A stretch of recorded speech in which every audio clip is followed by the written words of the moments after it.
আসসালামু আলাইকুম প্রিয় বন্ধুরা, আশা করি সকলে ভালো আছেন। আমার নতুন একটা ব্লগে আপনাদেরকে সবাইকে শুভেচ্ছা এবং স্বাগতম। তো আজকের ব্লগটা হতে যাচ্ছে দলিরকান্দা গ্রামে ঈদ উপলক্ষে বিবাহিত এবং অবিবাহিত ফুটবল ম্যাচ। বিজয়ীদের জন্য রয়েছে বিভিন্ন ধরনের কাপ, বিভিন্ন ধরনের মেডেল। তো বেশি না বকা যাক, চলুন ফুটবল কমিটির দায়িত্বদের সাথে কথা বলা যাক। ফুটবল খেলার ইনি রেফারির দায়িত্ব আছে, আপনি রেফারির দায়িত্ব আছে? জি, এখানে আমি রেফারির দায়িত্ব। তো প্রিয় বন্ধুরা, আপনারা দেখতেই পাচ্ছেন এই সুন্দর খেলাটা যারা আয়োজন করেছে, আমি তাদের কাছে আছি। তো তাদের সাথে একটু কথা বলা যাক। আসসালামু আলাইকুম। ওয়ালাইকুম সালাম রাহমাতুল্লাহ। আপনি এই খেলার কে হন? আমি খেলা মোটামুটি আজকে পরিচালনা করতেছি, সার্বিক দেখাশোনা দায়িত্বে আছি। এই খেলায় অংশগ্রহণ করেছে কারা? এই বর্তমান যে খেলাটা চলতেছে সেটা হলো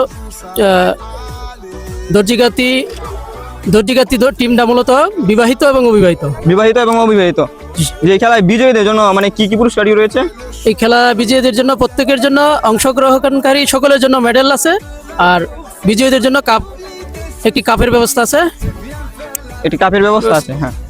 তো প্রিয় বন্ধুরা, আমরা অনেকে আনন্দিত যে তারা এই খেলাটা আমাদেরকে দিয়েছে।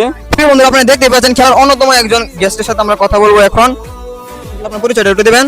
আমি হচ্ছি মোহাম্মদ গুলাম রাব্বানি, দর্জিগাতি গ্রামের সন্তান।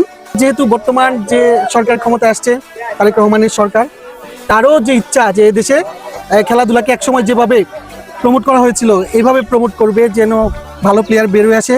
সমাজের যে বিশৃঙ্খলা, যে মাদক, যে অন্যায়, এগুলা জড়িয়ে আছে তরুণরা, সেখান থেকে যেন তারা নিজেদেরকে মুক্ত করে সুন্দর একটা সমাজ গঠনে খেলাধুলার মাধ্যমে নিজেকে শক্তিশালী করে তুলতে পারে।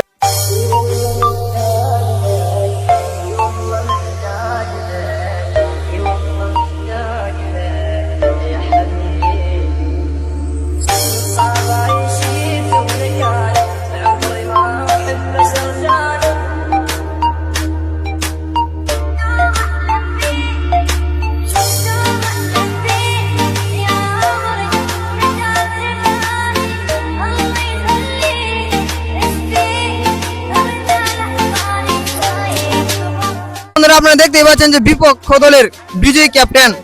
স্যার, আপনার বিজয় হওয়ার পর কি অনুভূতি হচ্ছে অপুরান্ত মনে হচ্ছে যে না, জয় লাভের পরে যে একটা বিজয়ের যে আনন্দ, সেই আনন্দটা লাগছে।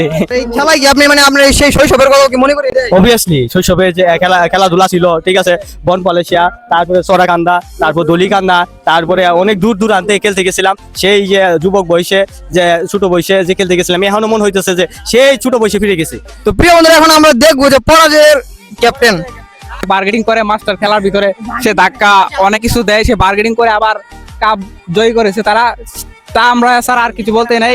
আর জিত তো থাকবে ইনশাল্লাহ, আগামীতে ইনশাল্লাহ আছি এবং থাকবো, কিন্তু তারা বার্গেনিং করে এই ম্যাচটা জিতছে। আমার কথাটা অবিবাহিত দলের ক্যাপ্টেন বলছে যে এটা বার্গেটিং করে বিবাহিতরা জিতে গেছে, আবার বিবাহিত দলের ক্যাপ্টেন বলছে যে তারা সুশৃঙ্খল ভাবে খেলাটা সম্পূর্ণ করে জিতেছে। তো আপনারা তো খেলাটা দেখে গিয়েছেন। সর্বোপরি কথা হলো, আজকে ভিডিওটা এই পর্যন্ত থাকবে। আর দলিরকান্দা গ্রামে যে ফুটবল খেলাটা হয়েছিল, সেইটাই বিবাহিতরা জিতেছে 3 গোলে। সবাইকে ধন্যবাদ এতক্ষণ আমার সাথে থাকার জন্য। ওকে, বাই।